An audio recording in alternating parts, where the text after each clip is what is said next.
नमस्कार, मैं हूं श्वेता सिंह और आप देख रहे हैं खबरदार। महाराष्ट्र की जो लड़ाई है वो सड़क, सदन और कोर्ट तक पहुंच चुकी है। फिल्मी डायलॉग मारे जा रहे हैं। आदित्य ठाकरे ने अपनी तरफ से शाहरुख खान का डायलॉग मारा। जब अपने युवा सेना के कार्यकर्ताओं को वो संबोधित कर रहे थे, तब कहा कि हम जरा से शरीफ क्या हुए कि पूरी दुनिया ही बदमाश हो गई। दूसरी तरफ तमाम तरह के दबाव बनाए जा रहे हैं बागी विधायकों पर, लेकिन उनकी तरफ से आज बर्थडे पार्टी मनाई गई, एक केक काटा गया एक निर्दलीय विधायक के लिए और ये संदेश दे दिया गया कि वो किसी भी तरीके से झुकने वाले हैं नहीं। तो बड़ी खबरें जो आज की हैं वो हम आपके सामने रख देते हैं, क्योंकि जो शिंदे गुट है वो अपनी तरफ से अब कोर्ट में चला गया है। कोर्ट में दो मुद्दों पर, खासकर सुप्रीम कोर्ट में याचिका वो कर रहा है जिस पर सुनवाई कल होने वाली है। 16 विधायकों को जो नोटिस दिया गया डेप्यूटी स्पीकर की तरफ से उस मामले में, और इसके साथ ही जो व्हिप को बदला गया, जो एकनाथ शिंदे की जगह अजय चौधरी को लाया गया, उस मुद्दे को भी सुप्रीम कोर्ट में चुनौती दी जा रही है। कल सुनवाई इस पर होगी और इस सुनवाई से जो कुछ निकलता है वो बहुत ज्यादा निर्णायक रहने वाला है। महाराष्ट्र की जो सियासी लड़ाई है वो किस दिशा में जा रही है उसे लेकर।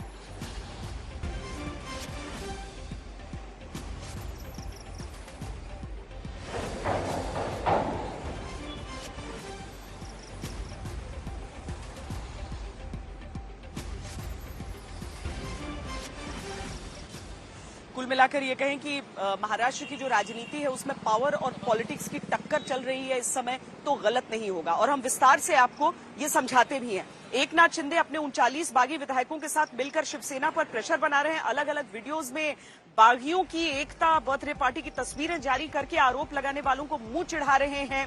सिर्फ यही नहीं, सीधे उद्धव ठाकरे को चिट्ठी लिखकर उनकी कमियां गिनाकर दबाव बना रहे हैं। सड़क पर उतरे शिव सैनिकों को एनसीपी के मायाजाल से निकलने की बात कह रहे हैं। इसके अलावा आघाड़ी के बाकी सभी विधायकों को संदेश दे रहे हैं कि बागी विधायकों के साथ तो देश की सुपर पावर है। और सबसे बड़ा धमाका तो शिंदे गुट ने नई पार्टी का ऐलान करके किया था, जिसके बाद ही शिवसेना के तेवर शांति से क्रांति की ओर बढ़ गए। शिंदे गुट की प्रेशर पॉलिटिक्स के जवाब में शिवसेना के साथ पूरी आघाड़ी टीम मिलकर पावर पॉलिटिक्स दिखा रही है। शिवसेना शुरू में तो शांत रही, लेकिन जब बागियों ने नई पार्टी का ऐलान किया तो ताकत का प्रदर्शन शुरू किया।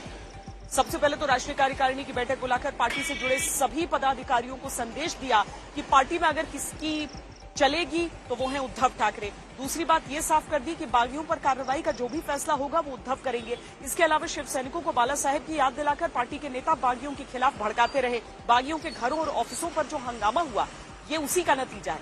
संजय राउत जैसे नेता खुलकर शिव सैनिकों के इस हंगामे को नाराजगी के प्रदर्शन वाली चादर उड़ा रहे हैं। यही नहीं, विधायकों की सदस्यता रद्द करवाने को लेकर हर तरीका अपनाया जा रहा है। महाराष्ट्र में प्रेशर और पावर पॉलिटिक्स की ये जंग कब तक चलेगी और इसमें जीत किसकी होगी ये फिलहाल कहना मुश्किल है, क्योंकि बागी विधायकों ने गुवाहाटी में अपना स्टे 30 जून तक के लिए बढ़ा दिया है।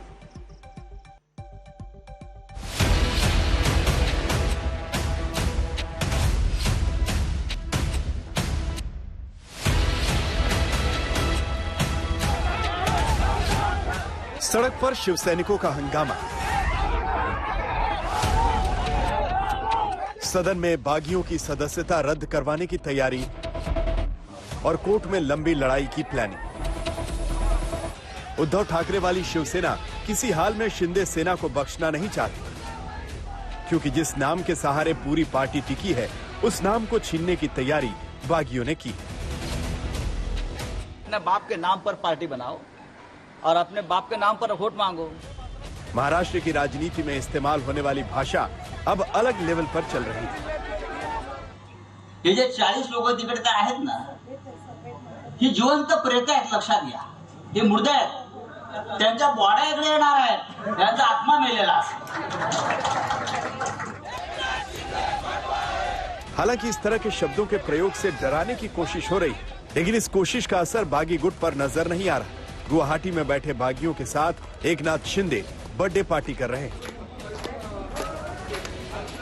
बागियों को डराने के लिए शक्ति प्रदर्शन करने में ठाकरे परिवार पीछे नहीं है। उद्धव और आदित्य ही नहीं, उनके परम सहयोगी संजय राउत पार्टी कार्यकर्ताओं के साथ मिलकर बागियों के खिलाफ माहौल बना रहे हैं और इसका असर सड़कों पर दिख रहा है। जो भाग गए वो शर्मिंदा है।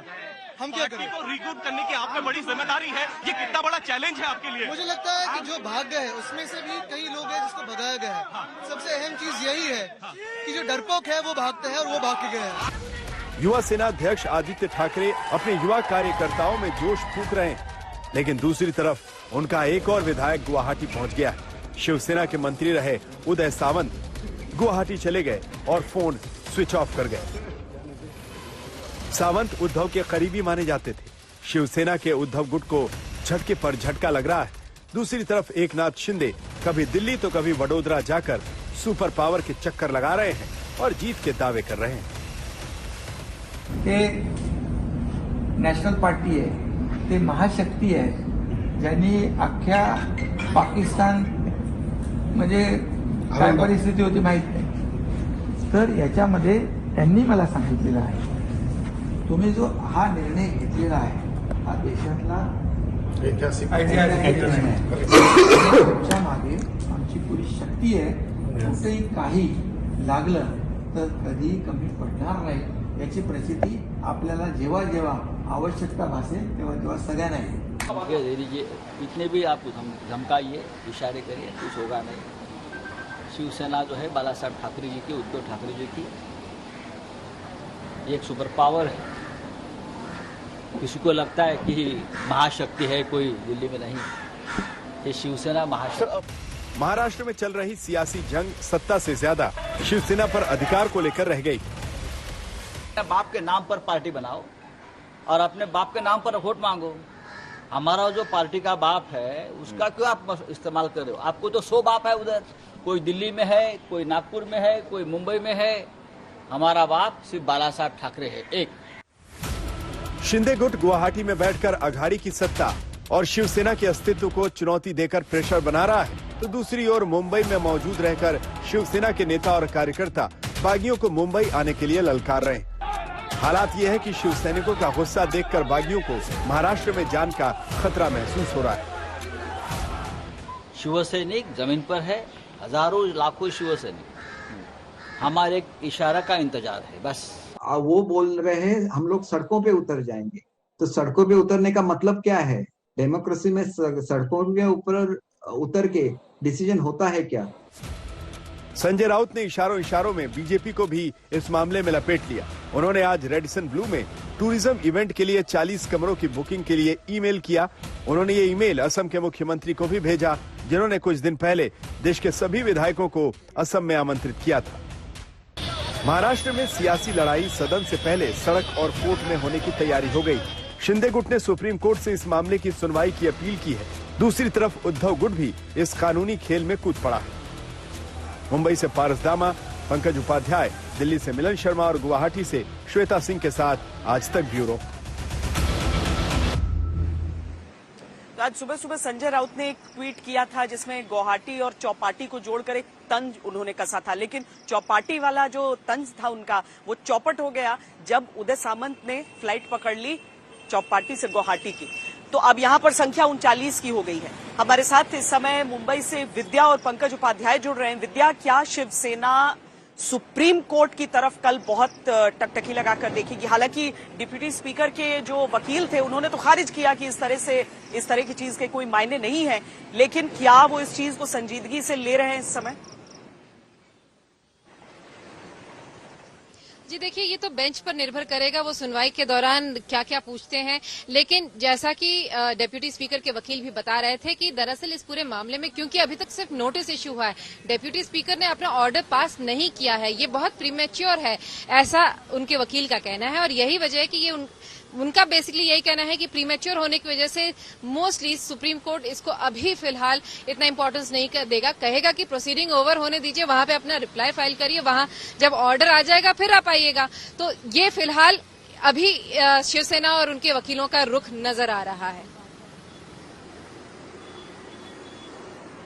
पंकज, जो हिंसा नजर आई है दिन भर, जो तोड़फोड़ नजर आई है, जो तल्ख बयान जिनके बाद अचानक फिर हिंसा शुरू हो जाती है, क्या हम ये उम्मीद करें कि कम से कम सुप्रीम कोर्ट की सुनवाई जब तक होती है, जब तक ये देखा जाए कि कोई निपटारा होगा या नहीं, या फिर ये वाली प्रेशर टैक्टिक्स जो सड़क पर जिस टैक्टिक्स को अंजाम दिया जा रहा है वो हम अभी सोचें कि कुछ समय तक जारी रहेगा?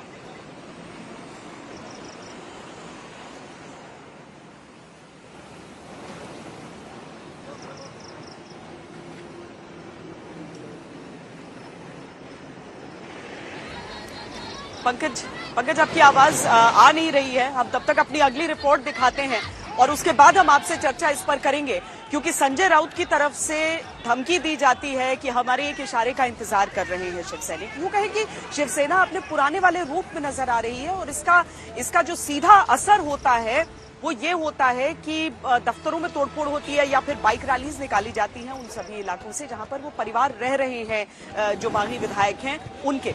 हम आपको ये रिपोर्ट दिखाते हैं पहले।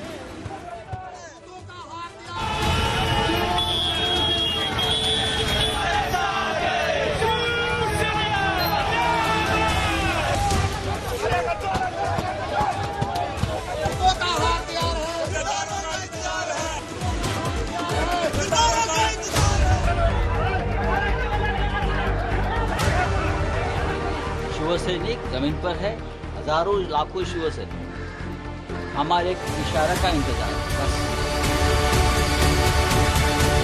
महाराष्ट्र में जो कुछ भी हो रहा है उससे राजनीति विज्ञान पढ़ने वालों को सीख लेनी चाहिए।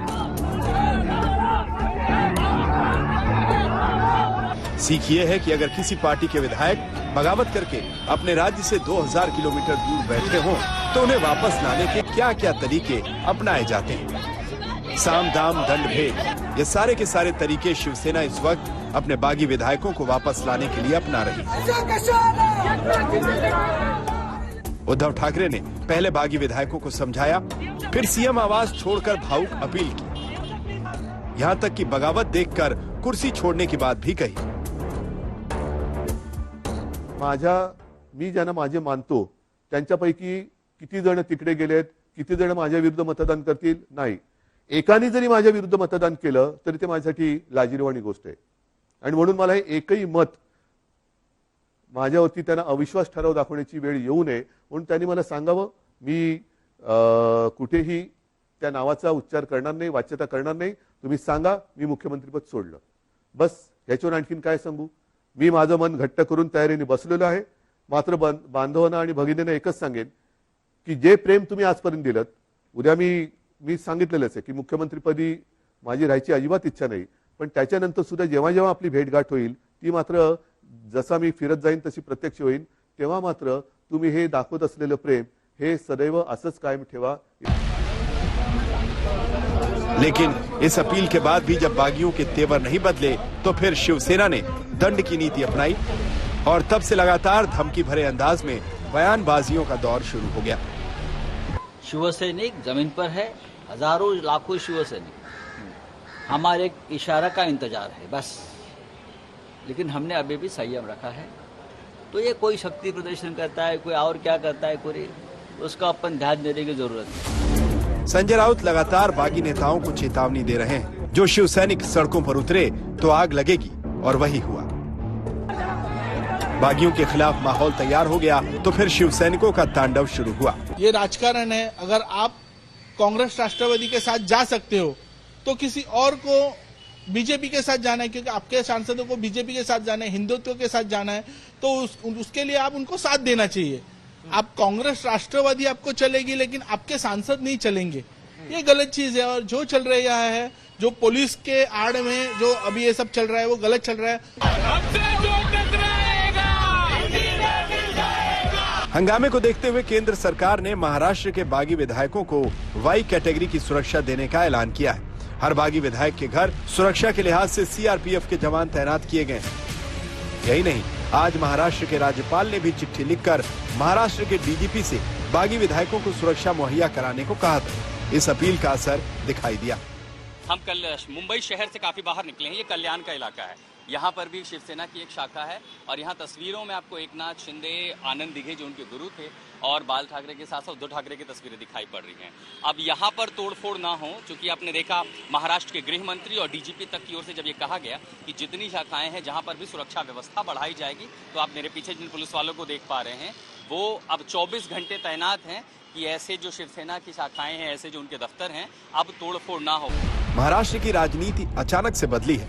2 दिन पहले तक जो शिवसेना अपने बागियों की समझाइश में लगी थी, आज वही शिवसेना उन्हें सबक सिखाने के मूड में दिखाई दे रही है। सड़क पर हो रहे प्रदर्शन बागियों को संदेश है कि वो लौट आए। फिलहाल राजनीतिक तनाव की वजह से मुंबई में धारा 144 लगाई गई है और पुलिस को हाई अलर्ट पर रखा गया है।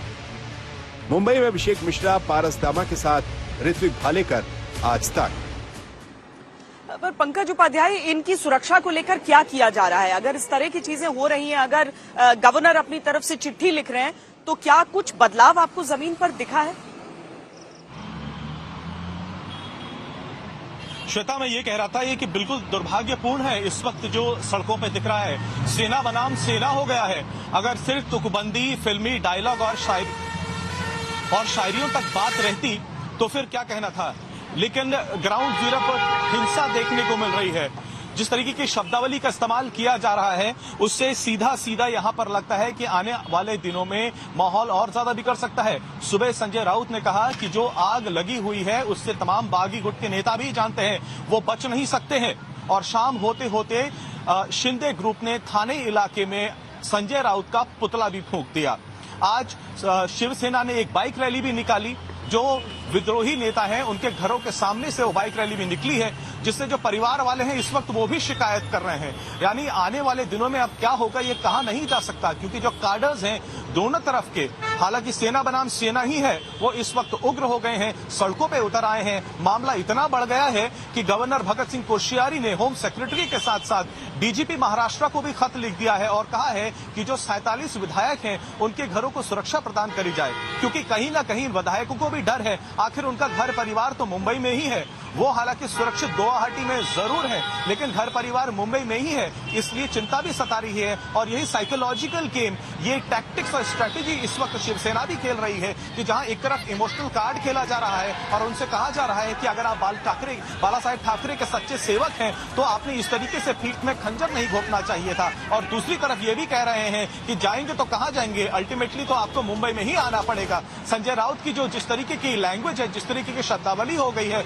उससे काफी कुछ समझा जा सकता है कि आने वाले दिनों में शिवसेना अपना कैसा स्टांस रखेगा। न सिर्फ शिवसेना के नेतागण, आज तो आदित्य ठाकरे की जो बॉडी लैंग्वेज थी, जो उनके भाषण की जो शैली थी, वो भी काफी एग्रेसिव हो गई है। सिर्फ फिल्मी डायलॉग तक उन्होंने अपने आप को सीमित नहीं रखा, उन्होंने आप साफ तौर पर कह दिया कि वो जमीन पर उतर गए हैं और तमाम युवा सैनिकों को भी अब जमीन पर उतरना है और घर घर में जाके संदेश देना है। यानी सीधी सी बात है, जहां एक तरफ आज शिवसेना समझ गई है, मामला चूंकि कोर्ट में पहुंचा है तो हम उम्मीद करते हैं कि सही तरीके से इस पूरे मामले का निपटारा होगा। पंकज उपाध्याय और विद्या ये जानकारी मुंबई से हमें दे रहे थे। अब हम आपको दिखाते हैं कि किस तरह की एक तो डेवलपमेंट्स हो रही है, क्या घटनाक्रम है, और साथ ही कोर्ट में जो यह मामला अब पहुंचा है तो आगे क्या।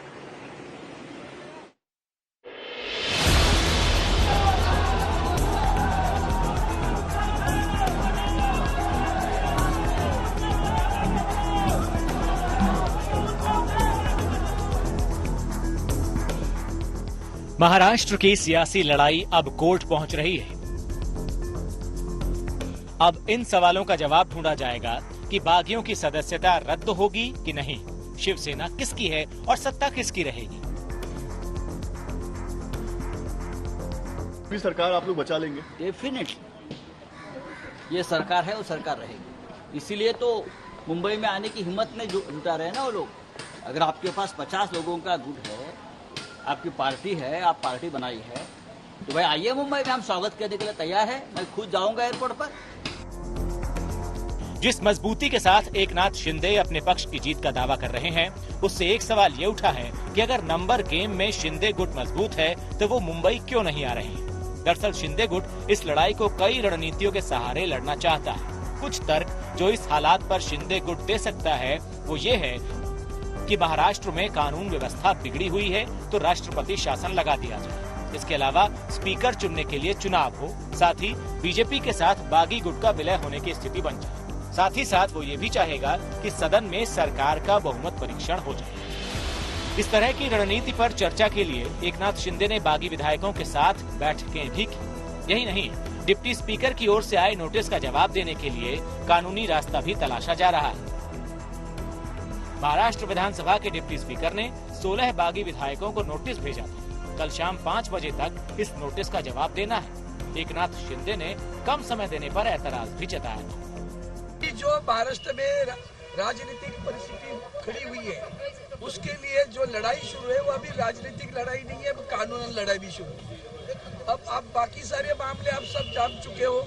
कि हमने क्या क्या नोटिस दे दी है, हमारे उपाध्यक्ष साहब ने कौन सी नोटिस दे दी है, उनके डिस्क्वालिफिकेशन के बारे में नोटिस जारी की है। माना यही जा रहा है कि एकनाथ शिंदे मुंबई आने से पहले अपनी और अपने बागी विधायकों की सुरक्षा सुनिश्चित करना चाहते हैं और बहुत मुमकिन है कि सरकार को सदन में बहुमत साबित करने के लिए मजबूर करना चाहते हैं और ये तभी होगा जब मुंबई में वो अपने बागी विधायकों की एकता को बनाए रखें। मुंबई आने के बाद ये थोड़ा मुश्किल हो जाएगा। पागल लोग इस नशा में है, मुझे मालूम नहीं। उसको खाने में अफू चरस गांजा दे रहे क्या, मुझे मालूम नहीं। हाँ, 2.5 साल से सत्ता में है, मंत्री बनकर बैठे हैं सब। हाँ, सब मलाईदार पोर्टफोलियो लेकर बैठे हैं। अब अचानक उनको साक्षात्कार हो गया क्या? महाराष्ट्र के राज्यपाल भगत सिंह कोश्यारी भी कोरोना से स्वस्थ होकर राजभवन वापस आ चुके हैं। राज्यपाल की वापसी के बाद सियासी सरगर्मियां तेज होने की उम्मीद है और मुमकिन है कि शिंदे गुट बीजेपी के साथ स्पीकर के चुनाव की मांग कर सकता है। बागी विधायक फ्लोर टेस्ट की भी मांग कर सकते हैं। मुंबई से पारस दामा और मुस्तफा शेख के साथ अभिषेक मिश्रा, आज तक। महाराष्ट्र के इस नाटकीय सियासी घटनाक्रम पर नजर हमारी बनी रहेगी, लेकिन अब हम उपचुनावों की बात करते हैं। कई जगह के नतीजे आज आए थे, सबसे अहम रहा उत्तर प्रदेश। एक आजमगढ़ जो कि अखिलेश यादव की सीट थी, लोकसभा जीत कर आए थे। एक रामपुर जहां से आजम खान जीतकर लोकसभा पहुंचे थे। दोनों ने अपनी सीटें छोड़ी कि नहीं विधानसभा में बैठेंगे, उत्तर प्रदेश की राजनीति में प्रासंगिक रहेंगे। लेकिन जब उपचुनाव यहां पर हुए तो भारतीय जनता पार्टी ने दोनों सीटें जीती। जिस रामपुर को आजम खान का सबसे सुरक्षित किला माना जाता था, उस पर बीजेपी का कब्जा हो गया। जिस आजमगढ़ को यादव परिवार का गढ़ माना जाता था, वो आज ढह गया। जिन 2 सीटों पर समाजवादी पार्टी को अपनी जीत का अति आत्मविश्वास हुआ करता था, वो आज पूरी तरह टूट गया। बीजेपी ने लोकसभा उपचुनाव में समाजवादी पार्टी से दोनों सीटें छीन ली। रामपुर लोकसभा उपचुनाव में बीजेपी के घनश्याम लोधी 42,000 से ज्यादा वोटों से जीत गए। सीधे आजम खान को करारा जवाब दिया है। इस सीट पर आजम खान के पसंदीदा और समाजवादी पार्टी के उम्मीदवार आसिन रजा हार गए। देखिए, माननीय योगी जी का और माननीय मोदी जी का तो जो विकास जो कराए हैं उन्होंने क्षेत्र में, उसका तो रहा ही है क्षेत्र में जो भी। लेकिन लोग जो गढ़ कह रहा हो ना, गढ़ किसी का नहीं रहा। ये रामपुर जो है पहले 4 बार यहाँ से भाजपा जीत चुकी है, क्योंकि सांसद 4 बार बन चुके हैं भाजपा के। उससे पहले कांग्रेस के बनते रहे। सिर्फ सपा 2 बार चुनाव जीती है, बाकी सब सपा का गढ़ कोई नहीं रहा यहाँ। आजम खान के विधायक बनने के बाद इस सीट पर आसिन रजा को खुद आजम खान ने चुना था। लेकिन इसका दूसरा और दिलचस्प पहलू ये भी है कि बीजेपी के घनश्याम लोधी कभी आजम खान के करीबी हुआ करते थे, लेकिन इसी साल बीजेपी में शामिल होकर आजम खान का साथ छोड़ दिया। रामपुर की हार आजम खान की हार इसलिए भी मानी जा रही है क्योंकि रामपुर सीट सपा नेता आजम खान का गढ़ मानी जाती है। लेकिन इस हार से आजम खान के सियासी गुरूर को बड़ा झटका लगा है। कोई चुनाव नहीं, रामपुर में कहाँ चुनाव हुआ? चुनाव नहीं हुआ। चुनाव को तो कैप्चर कर लिया पुलिस ने, खत्म कर दिया प्रशासन। रामपुर में मुस्लिम वोटरों की बड़ी संख्या होने की वजह से यह समझा जा रहा था कि समाजवादी पार्टी की जीत पक्की है। रामपुर लोकसभा सीट में कुल 5 विधानसभा सीटें आती हैं, जिसमें रामपुर, स्वार, चमरौआ मुस्लिम बहुल सीटें। तीनों सीटों पर मुस्लिम वोटरों की संख्या 50% से ज्यादा है, जबकि बिलासपुर सीट पर भी 30% मुस्लिम वोटर है। इसके अलावा मिलक सीट पर लोध मतदाताओं की अच्छी खासी संख्या है। लेकिन बीजेपी के सामने सारे समीकरण, सारी गणित फेल हो गई और आसिन रजा हार गए। भारतीय जनता पार्टी अपने दायित्व निभाएगी और दोनों लोकसभा सीटों का चतुर्मुखी विकास तेजी के साथ होगा। समाजवादी पार्टी गुंडे माफिया जो डिस्टर्बिंग एलिमेंट्स थे, अब जनता उनसे ऊब चुकी है। अब लोगों को दंगे फसाद नहीं चाहिए, लोग अमन चैन पसंद करते हैं, डेवलपमेंट चाहते हैं। आदरणीय प्रधानमंत्री नरेंद्र मोदी जी में लोगों को भरोसा है। गरीब कल्याण की योजनाएं चल रही हैं। सभी लोगों ने आदरणीय प्रधानमंत्री जी के नरेंद्र मोदी जी को अपना आशीर्वाद दिया है। गत दिनों विधानसभा चुनाव संपन्न हुए हैं, इसके बाद इससे पहले लोकसभा के चुनाव संपन्न हुए। सब लोगों ने गठबंधन करके भी देख लिया, लेकिन भारतीय जनता पार्टी आदरणीय प्रधानमंत्री नरेंद्र मोदी जी के साथ पूरा देश और प्रदेश खड़ा है। रामपुर की तरह आजमगढ़ सीट पर भी समाजवादी पार्टी की हार हुई। इस सीट से अखिलेश यादव सांसद थे, लेकिन उम्मीद की जा रही थी कि आजमगढ़ पर समाजवादी पार्टी की पकड़ बनी रहेगी। लेकिन ऐसा हुआ नहीं। अखिलेश ने अपने चचेरे भाई धर्मेंद्र यादव को आजमगढ़ सीट पर उतारा था, लेकिन बीजेपी के दिनेश लाल निरहुआ के सामने वो हार गए। देखिए, बहुत सारी चीजें थी, प्रशासन साथ चल रहा था, वोट कट रहे थे, जुड़ रहे थे, लाल कार्ड दिए जा रहे थे, जो लोग जरा भी सरकारी लाइसेंस होल्डर थे उनको फोन हो रहे थे, धमकाए जा रहे थे और बहुजन समाज पार्टी का गठबंधन चालू था। आजमगढ़ में समाजवादी पार्टी की हार में बीएसपी के उम्मीदवार शाह आलम उर्फ गुड्डू जमाली का बड़ा हाथ है, क्योंकि गुड्डू जमाली को इस चुनाव में 2.5 लाख से ज्यादा वोट मिले हैं। यानी समाजवादी पार्टी के वोट बैंक में बीएसपी ने बड़ी सेंध लगाई। देखिए, हम लोगों ने जी जान से कोशिश किया, चुनाव जीतने के लिए चुनाव लड़ रहे थे, अच्छा जन समर्थन भी मिला है। ऐसा नहीं है कि कोई बहुत नॉमिनल मार्जिन से हार जीत का अभी आप देखेंगे कि आएगा, लेकिन ये ठीक है कि मुझे ऐसा लगता है कि हम लोग पूरी तरह से जनता तक अपनी बात को पहुंचाने में नाकाम रहे। सपा का कहना है कि आपकी वजह से उनको मदद मिली कहीं ना कहीं बीजेपी को। देखो, सपा अपनी बात कह रही, मैं भी यही कह सकता हूँ कि अगर सपा ना होती मैं क्लियर कट जीत जाता। सपा ने ही तो हमारे वोटों पे उसने डेंट किया, वो कहते हमने डेंट किया। मैं यहाँ का रहने वाला हूँ, ये जमीन मेरी, उनका यहाँ क्या है, उनका क्या है यहाँ पे, वो किस राइट से ये बात कहते हैं? भाई यहीं पे ये मेरी मदरलैंड है, फर्स्ट राइट मेरा है। कुल मिलाकर बीजेपी के लिए आज जश्न का दिन है और समाजवादी पार्टी के लिए सबक का मौका। रामपुर से श्रेया चटर्जी के साथ आजमगढ़ से समर श्रीवास्तव, आज तक। भारतीय जनता पार्टी बहुत संतुष्ट है, बहुत खुश है। उसे इन नतीजों में एक पार्टी की हार नहीं बल्कि एक परिवार की हार नजर आ रही है। आपको सुनाते हैं उत्तर प्रदेश के मुख्यमंत्री योगी आदित्यनाथ और भारतीय जनता पार्टी के अध्यक्ष जेपी नड्डा इन नतीजों के बाद क्या कह रहे हैं। पिछले चुनाव में इन दोनों सीटों पर समाजवादी पार्टी की जीत हुई थी, लेकिन इस बार भारतीय जनता पार्टी ने ये दोनों सीटें बड़े अंतर से समाजवादी पार्टी से हासिल की है। उत्तर प्रदेश में महिलाओं की सुरक्षा बढ़ी है, अपराधियों पर कड़ी कार्रवाई हुई है और कानून का राज स्थापित है। भाजपा की डबल इंजन वाली योगी आदित्यनाथ की सरकार ने उत्तर प्रदेश को भय मुक्त प्रदेश बनाया है। जो माफिया कभी पहले दंदनाते घूमते रहते थे, वे आज जेल की हवा खा रहे हैं। उन परिवारवादी ताकतों को एक बार फिर से स्पष्ट संदेश जनता जनार्दन ने दिया है कि उत्तर प्रदेश की जनता अब परिवारवादियों, जातिवादियों, सांप्रदायिक उन्माद को भड़काने वाले पेशेवर माफिया और आपराधिक प्रवृत्ति के तत्वों को प्रश्रय देने वाले राजनीतिक दलों को किसी भी प्रकार से स्वीकार करने को तैयार नहीं है। तो उपचुनावों के कुछ और नतीजों की खबर हम आपको दिखाएंगे, लेकिन इस समय की एक बड़ी खबर आपको बता दें। कल सुप्रीम कोर्ट में एकनाथ शिंदे की तरफ से जो याचिका दी गई है, उनकी गुट की तरफ से जो याचिका दी गई है, महाराष्ट्र में जो नोटिस दिया गया था 16 एमएलएज को और उसके साथ ही व्हिप को बदलने का जो पूरा मामला है, उसमें हरीश साल्वे उनका केस प्रेजेंट करने वाले हैं सुप्रीम कोर्ट में। हरीश साल्वे उनकी तरफ से इस मामले को आगे बढ़ाएंगे।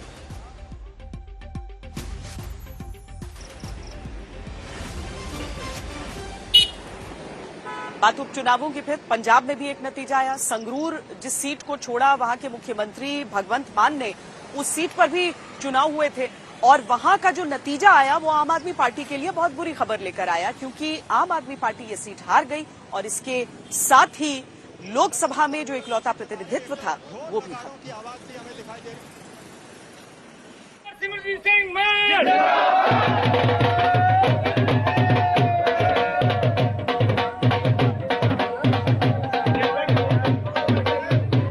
आज पंजाब के सीएम भगवंत मान के लिए मंथन करने का दिन है। आज आम आदमी पार्टी के लिए आत्म समीक्षा करने का दिन है। राजनीति में हार जीत लगी रहती है, ये दिलासा देने के लिए ठीक है, लेकिन आम आदमी पार्टी सीएम भगवंत मान के घर और गढ़ में ही हार जाए तो ये सत्ता को जनता का बहुत बड़ा संदेश है। पंजाब के संगरूर में लोकसभा सीट के लिए उपचुनाव। ये सीट पंजाब के मुख्यमंत्री बने भगवंत मान ने छोड़ी थी। उम्मीद की जा रही थी कि सीएम की अपनी सीट है, इसीलिए आम आदमी पार्टी के उम्मीदवार गुरमेल सिंह की जीत पक्की, लेकिन ऐसा नहीं हुआ। अकाली दल के सिमरनजीत सिंह मान जीत गए। ਸ਼੍ਰੋਮਣੀ ਅਕਾਲੀ ਦਲ ਅੰਮ੍ਰਿਤਸਰ ਦੀ ਬਹੁਤ ਤਕੜੀ ਜਿੱਤ ਹੋਈ ਹੈ ਤੇ ਸੰਗਰੂਰ ਦੇ ਇਲੈਕਸ਼ਨ ਦੇ ਵਿੱਚ ਅਸੀਂ all India parties Congress BJP RSS Aam party ਤੇ ਬਾਦਲ ਦਲੀਆਂ ਦਾ ਲੱਕ ਤੋੜ ਕੇ ਰੱਖਤਾ है। संगरूर सीट की हार से आम आदमी पार्टी को डबल झटका लगा है। विधानसभा में आम आदमी पार्टी की ऐतिहासिक जीत के बाद सीएम भगवंत मान अपनी ही सीट से पार्टी को जिता नहीं पाए और दूसरी तरफ लोकसभा में आम आदमी पार्टी की एकमात्र सीट भी हाथ से फिसल गई। इस हार में आम आदमी पार्टी और सीएम भगवंत मान को आत्मनिरीक्षण करने को मजबूर कर दिया है। जो चुनावों का रिजल्ट आया, लोकसभा के चुनाव के अंदर ये एक बहुत ही मार्जिनल चूक से मैं मानता हूं कि आम आदमी पार्टी इस बार हार गई है और हमारे अलावा जितनी भी बड़ी पॉलिटिकल पार्टी थी, चाहे वो श्रोमणी अकाली दल हो, चाहे वो कांग्रेस हो, चाहे वो बीजेपी हो, सबकी जमानतें जब्त हुई हैं, उनकी जमानत तक नहीं बच पाई हैं। एक तरीके से ये इलेक्शन अलग मुद्दों पे लड़ा गया इलेक्शन था, मगर हम जनता के जनादेश को सराखों पे रखते हैं, उससे सीख लेंगे और पंजाब के अंदर क्योंकि सरकार अभी बनी है, अभी तो कामों की शुरुआत भी नहीं हुई, हमारा मानना है कि जब पंजाब की सरकार के काम शुरू होंगे, जमीन पे वो काम आने वाले 6 महीने में दिखने लगेंगे, तो जनता हमें आशीर्वाद देगी। सिद्धू मूसेवाला दूर दूर तक तारा नी जीनू पटदा जड़ा जो पटदा तन्नो कहंदे नाट गया रानी। संगरूर सीट से आम आदमी पार्टी की हार को सिंगर सिद्धू मूसेवाला की हत्या से भी जोड़कर देखा जा रहा है। इस हत्याकांड के बाद पंजाब की जनता में दुख और आक्रोश का माहौल था, क्योंकि पंजाब सरकार के आदेश के बाद ही मूसेवाला की सुरक्षा हटाई गई। इस फैसले से पंजाब का एक बड़ा वर्ग मान सरकार से नाराज हो गया और यही नाराजगी नतीजे के रूप में जोड़कर देखी जा रही है। पंजाब में विधानसभा चुनावों के बाद मोहाली में इंटेलिजेंस के दफ्तर पर आरपीजी से हमला और इसके बाद सिंगर सिद्धू मूसेवाला की हत्या ने पंजाब की कानून व्यवस्था पर कई गंभीर सवाल खड़े कर दिए और विपक्ष ने इन सवालों की सियासत को जीत में बदल दिया। आज तक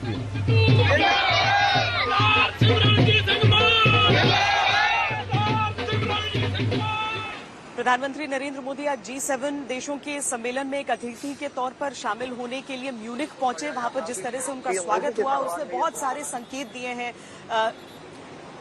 जर्मनी की यात्रा के दौरान आज पीएम मोदी के भव्य स्वागत के कई वीडियोस आपने देखे। बवेरियन बैंड आपको दिखा रहे हैं हम। आज सुबह म्यूनिख एयरपोर्ट पर उतरने के बाद जर्मनी के पारंपरिक और मशहूर बवेरियन बैंड के साथ पीएम मोदी का स्वागत किया गया। ध्यान देने वाली बात है कि ये बैंड सिर्फ खास मेहमानों के स्वागत के लिए बजाया जाता है और पिछली बार 2015 में जब अमेरिका के पूर्व राष्ट्रपति बराक ओबामा जर्मनी पहुंचे थे, तब उनका स्वागत बवेरियन बैंड के साथ किया गया था। और जो बवेरिया के मिनिस्टर प्रेसिडेंट हैं, उन्होंने जो डिनर का आयोजन किया, उसमें कई वर्ल्ड लीडर्स को यूं तो बुलाया गया पीएम मोदी के साथ, पर इकलौता उन्हें एक गेस्ट ऑफ ऑनर का स्टेटस दिया और उन्हें ही इस मौके पर बोलने के लिए कहा जाएगा। पीएम मोदी जर्मनी के चांसलर ओलाफ शोल्ज के निमंत्रण पर G7 शिखर सम्मेलन में भाग लेने पहुंचे।